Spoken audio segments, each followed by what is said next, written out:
Hurricanes are a fact of life on the Carolina coast. Every few years, one of these tremendous storms is going to blow in from the Atlantic and flood the coast, doing tremendous damage. These storms always move on, but while the hurricane is blowing, it's certain that homes will be lost and terribly likely that people will die. No point in the state is more vulnerable to hurricanes than Cape Hatteras. Hatteras Island sits right at the edge of the Gulf Stream, the massive current of warm water that circles through the Atlantic. This current is powerful enough to have shaped the island itself into the distinctive point that Cape Hatteras sits at the edge of. The Gulf Stream is also a path that hurricanes coming in from the Atlantic often follow, drawing their energy from the warm waters flowing beneath them. With the Gulf Stream pointed right at Cape Hatteras, there's a good chance that any hurricane blowing in will hit the island. But there's something on Hatteras that lets the islanders know when a storm is coming. The Great Man of Hatteras is an indistinct, shadowy figure who walks the beaches of Cape Hatteras as a hurricane is approaching. He appears as the first winds of the storm touch the island whenever a hurricane is a threat to the island and its inhabitants. He never speaks, or at least no one has ever heard him speak. No one has ever gotten close enough. If anyone approaches the Gray Man, his form slowly fades into the salty air, completely vanishing before the curious onlooker can reach where he was standing. But his presence alone is enough to warn the islanders. If he's seen on a beach, it is a sure way to know that the oncoming storm will be a bad one. He's a warning that nature is something to be taken seriously. Who is the Gray Man? Some people say that he's the ghost of a sailor from the island who died at sea in a hurricane. They say that he comes back to warn his fellow islanders of the danger, because his soul was so terrorized by his windy, watery end that he can't bear to go on from this world while he can still prevent others from sharing his fate. Some others will tell you that he was never a man, that he was just a force of nature, that he's not so much a ghost as a spirit, an expression of the force pushing the wind and waves towards the vulnerable island. Even in today's world, where we can watch the storms from space and fly airplanes into the storm to measure the winds, we still give each hurricane a name when it's born. We may name them because some part of us still thinks that anything so powerful and so willful must be alive. Maybe the Gray Man is just a hurricane itself talking to us, the voice of that living force born out of the ocean. Whoever he was, whatever he is, the Great Man of Hatteras still walks the beaches under the shadow of the tallest lighthouse whenever a hurricane is heading towards the island. Even as Cape Hatteras has gone from being a lonely little island to a crowded tourist beach, the Gray Man still warns us of the coming storm. So if you're ever on Hatteras and you turn on the TV and they're talking about a storm, stroll down to the cloud-covered beach and look towards the waves as the first few drops of rain begin to fall. Look for a shadowy figure prowling the beach where the high waves hit the sand. And if you see him, pack up and get off the island as quick as you can. The storm's going to be a big one.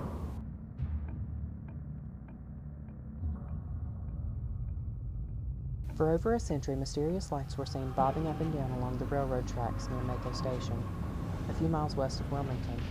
When anyone approached the lights, they would disappear. The lights were observed many times over many years and even photographed on occasion. It's even said that President Grover Cleveland saw the lights while on a whistle-stop tour in 1889. The source of these lights has never been determined, but according to the legend, the light is the ghost of a railroad worker who died on the tracks one night in 1867. On that tragic night, the train was rolling along the tracks, and the signalman, Joe Baldwin, was sleeping in the caboose. Joe's slumber was broken by a violent jerk. A veteran railroad worker, Joe Baldwin recognized the motion and immediately knew that the caboose had become detached from the rest of the train. Joe's heart started racing. He knew that his one car had now been stuck on the tracks, and that the main part of the train was rapidly moving away from him and that he had no way of contacting it. Joe also knew that his wasn't the only train scheduled for those tracks that night. A passenger train was due along soon, and if the oncoming train struck the stalled caboose, there would be a horrible accident. Joe Baldwin had a choice to make. He knew that he had to signal the oncoming train to stop. He knew that the only way to do this, and to be sure the engineer in the approaching train would see the signal, was to stand on the platform at the back of the caboose. Joe Baldwin knew that if the oncoming train hit the stalled caboose at full speed, everyone on board the passenger train could die. He also knew that it takes a long time to stop a speeding train. Even if the engineer saw the light and stopped, there wouldn't be enough time to slow down and prevent a complete disaster. The chances were good that the caboose was still about to be hit, and if he was on that caboose when it happened, Baldwin knew he didn't stand much of a chance of walking away from that crash. He could either save his own life or try desperately to save the lives of those passengers. Joe made the heroic choice. Grabbing his lantern, Joe stood on the back of the caboose as the sound of an oncoming passenger train rumbled ever closer. Joe frantically waved his warning light, trying to catch the attention of the engineer. Joe's plan worked. The engineer of the oncoming train saw the light and pulled hard on his brakes, but the momentum of the tons of speeding steel kept the train moving, and the locomotive slammed into Joe's caboose. Joe's bravery saved many lives, but not his own. Joe Baldwin was unfortunately decapitated in the crash. Joe's head was thrown by the force of the accident into the murky swamps that surround the tracks. It was never found. His headless body was buried with a hero's honor a week later. For years after the accident, lights were seen moving up and down the track around Mako. Sometimes only one light, sometimes two. And people said that it was the ghost of Joe Baldwin still searching for his missing head. The Mako lights were seen for over 100 years, but they've not been seen since 1977. This was the year that the railroad tracks at Mako Station were pulled up. Cedar Grove Cemetery in New Bern has its beginnings at the end of the 18th century. Originally, it served as the graveyard for Christ Episcopal Church. Christ Episcopal is the third oldest church in North Carolina, founded in 1715 as Craven Parish, and the graveyard originally served as the first church building, which was constructed in 1752. By the end of the century, this ground was already becoming full, so in 1799 the church acquired a nearby field to make more room for the dead. The church gave control over the cemetery to the city of New Bern in 1853. The mid-19th century was something of a golden age for cemeteries. Sentimentalism and romanticism were very much in fashion across the English-speaking world.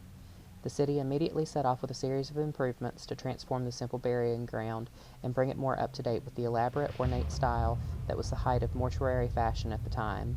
They also renamed it with the romantic title, Cedar Grove Cemetery. The crowning glory of the remade cemetery was the wall made of locally quarried coquina along the Queen Street side entrance. A triple-arched gateway was made. Coquina, or shellstone, is stone made of calcite derived from the buildup of centuries of mollusk shells and has a lovely soft gray color. It's this Queen Street gateway that has taken the Cedar Grove Cemetery into the realm of legend. Soon after the arch was constructed, people began to notice that there were small drops of water dripping from beneath the archways. These drops seemed to occur whenever there was a funeral party traveling through the gateway, and it was remarked that the small drops were very much like tears. The citizens of New Bern began to say that it was as if the stone itself were crying in mourning for the dead. This earned the gateway to the cemetery the name, the Weeping Arch. The legend of the Weeping Arch also grew to include a slightly more sinister note. It's said that when a group of people pass through the gate, whomever a drop of water from the arch falls on will be the next to die. It's been a long-time dare among New Bern children to run through the arch to see if they can avoid getting hit by a falling drop. The Weeping Arch is still standing and still crying to this day, and while someone will always be the next person to die, you may want to bring an umbrella when you walk under it, just in case. A long time ago, back deep in the piney woods where the Moose River empties into the Pimlico Sound, there was an old shack where an old woman lived with her son. The old woman was blind, and she was dependent on her son for everything. The two of them made their living gathering what they could from the waters. Every day the son would go out and throw his nets into the briny river to pull up fish and shrimp and crabs.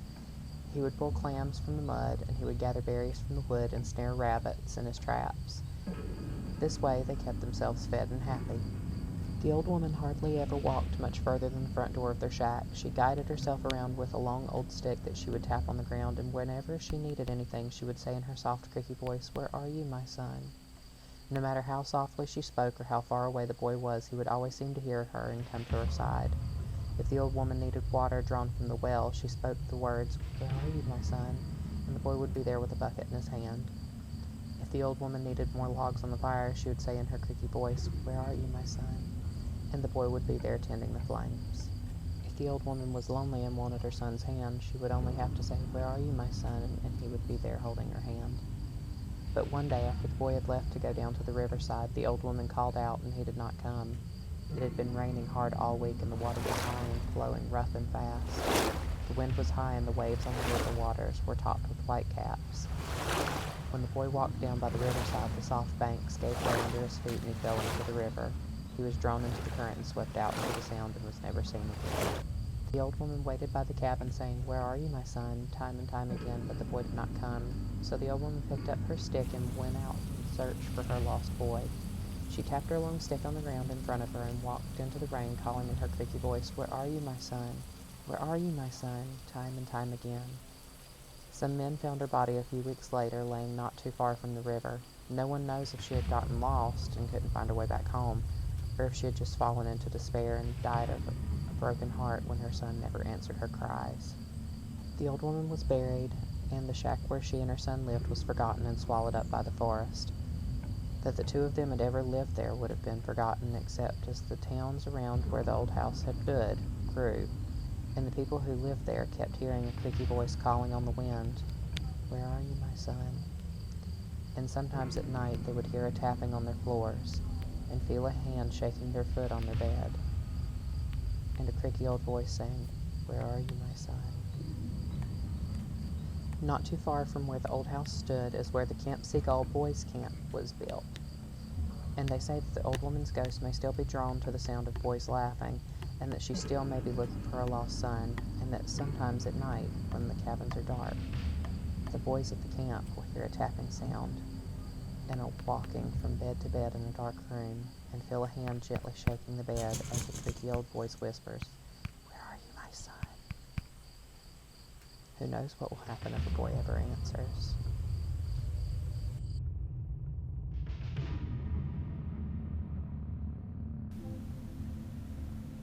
Theodosia Burr Alston was one of America's first great women of learning and accomplishment. The daughter of scandal-ridden Vice President Aaron Burr, Theodosia was widely acknowledged to be intelligent, cultured, and sophisticated. Her disappearance and the mysterious appearance of her portrait in a home on the Outer Banks remain one of the most intriguing, unsolved mysteries of the first days of the American Republic. In 1801, Theodosia Burr was married to Joseph Alston, a wealthy South Carolina planter and later governor of the state. The marriage was not a happy one. It was a marriage more of economics than affection. Aaron Burr is said to have offered his beautiful daughter to the wealthy South Carolinian to provide some security for his declining family fortune. In 1807, Burr was put on trial for treason for allegedly forming a plot to lead a portion of the southern states in secession and have himself installed as king of the new country. Burr was acquitted, but he fled to Europe for 4 years to avoid further scandal. It would be 1812 before he returned to New York. In South Carolina, Theodosia Burr Alston suffered from long bouts of ill health. She frequently traveled to spas seeking treatment and would often withdraw from the social life in Columbia and Charleston for months on end. In 1812, Theodosia's young son died. Grief-stricken, Theodosia fell into a deep depression, and it was months before she felt well enough to travel to meet her recently returned father in New York.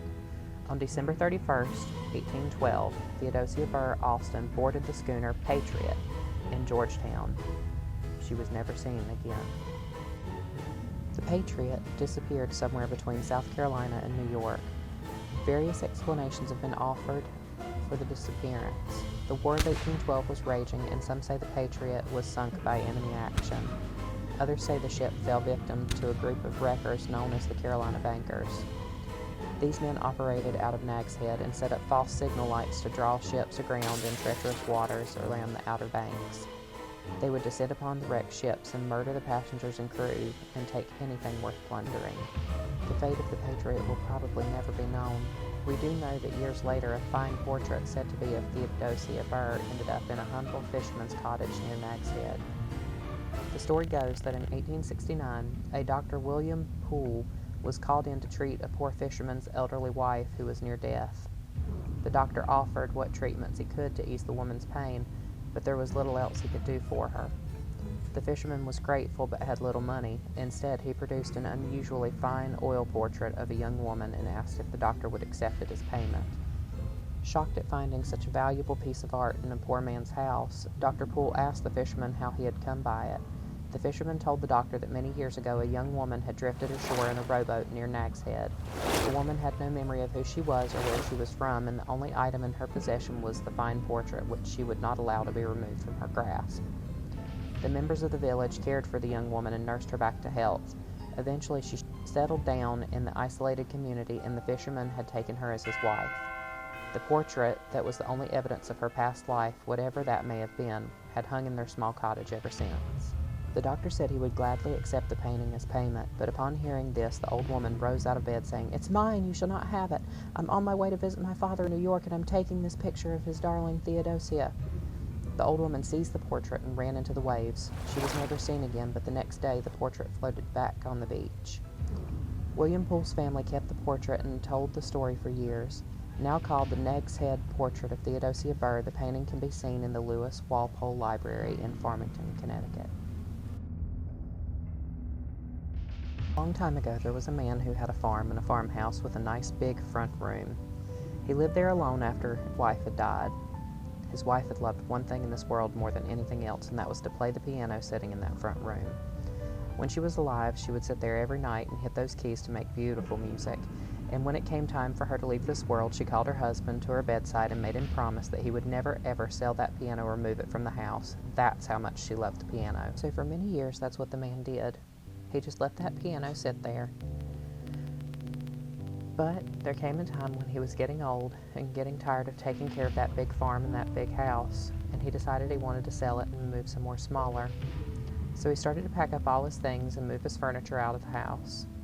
He had his bed and his sofa and all his other furniture sitting out on the porch ready to move away, and then he went to move that piano. He hauled the piano out onto the front porch with the rest of the furniture. Well, that piano just lifted its legs up and walked right back to where it had been sitting all those years. The man hauled it out onto the porch again, but it got up and walked right back to where it had been. This went on and on. The piano just would not go. Finally, the man got so angry about it that he said he'd pay a whole bunch of money to anyone who could move that piano. Now, there was an old root woman who lived nearby. Everybody went to root women in those days to take care of any unusual problems. This old root woman heard that the man was offering a whole bunch of money to anyone who could move that piano, and she thought that she sure would like to have a whole bunch of money, and that piano that moved by itself was a mighty unusual problem. So she reckoned that she was just the one to take care of it. So she went to the old man and told him that she was the one to move that piano, and that she'd drop dead if she couldn't move it. The old man told her to get her roots and such and see what she could do. When the root woman came back, her mother was walking right behind her, yelling the entire way. Her daughter had told her what she'd said about dropping dead, and that root woman's mother was going on and on about people making big promises and saying what they hoped would happen to them if they couldn't keep those promises, and how they'd come to regret saying what they did about what would happen if they couldn't do what they said they would do. But that root woman didn't listen to her mother. She took her roots and such and started trying to move the piano, and she got it out onto the front porch. But the same thing happened again. The piano got up and started moving, only this time that piano was moving fast, so fast that it knocked the root woman down and killed her. I guess she did end up keeping her promise.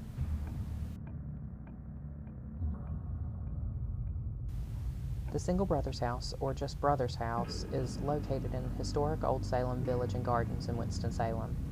This home in the reconstructed Old Moravian Village was once home to one of North Carolina's most beloved ghosts. Salem was originally settled by members of the Moravian Church, a Protestant denomination that first began in 1457 in the kingdoms of Bohemia and Moravia, which are now part of the Czech Republic. Persecuted for their unorthodox beliefs, the Moravians sought refuge in the New World, first settling in Savannah, Georgia in 1735. The congregation moved to Pennsylvania in 1740, where they grew and founded several towns with the biblical names of Bethlehem, Nazareth, and Lidditz. Still growing and facing increasing pressure from the growing communities in Pennsylvania, they searched for a new community to call home.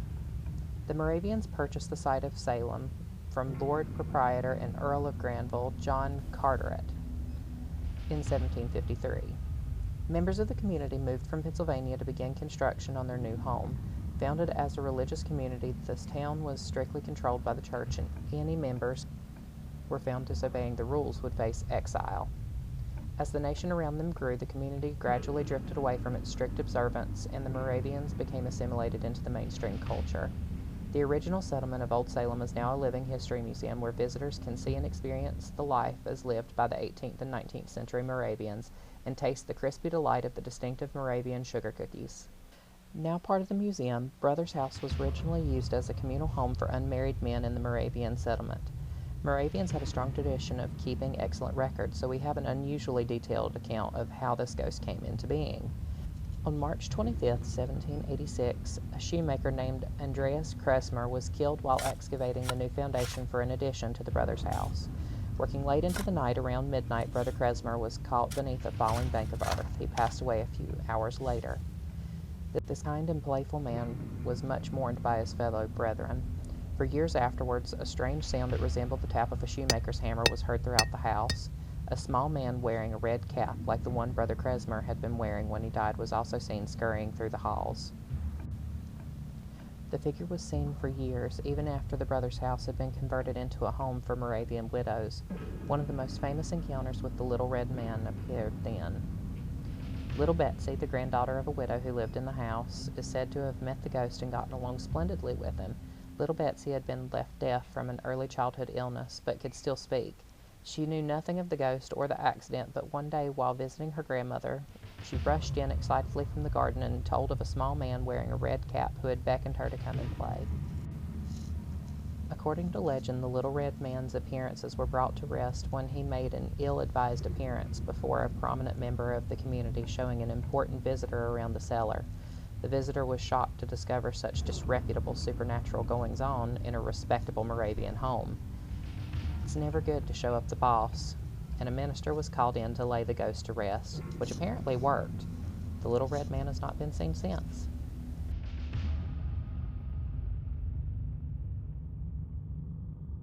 Some time ago, a man and his wife were walking along a big road on a cold and rainy night. They were soaked through and shivering, and their shoes were sticking in the mud. They were hungry, and it got dark before they got where they were going. Then they came upon a big house with smoke coming out of the chimney and the light from a fire shining through the window.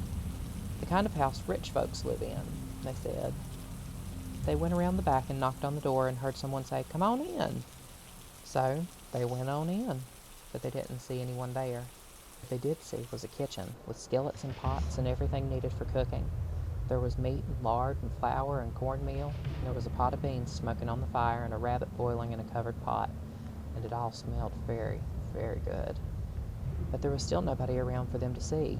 But everything was set and ready for somebody, and they had been told to come on in, so they decided then and there that it might as well be them. The woman took off her muddy shoes and peeled off her wet stockings and sat down, and the man took a bucket and went out to the spring house to get fresh water for the coffee.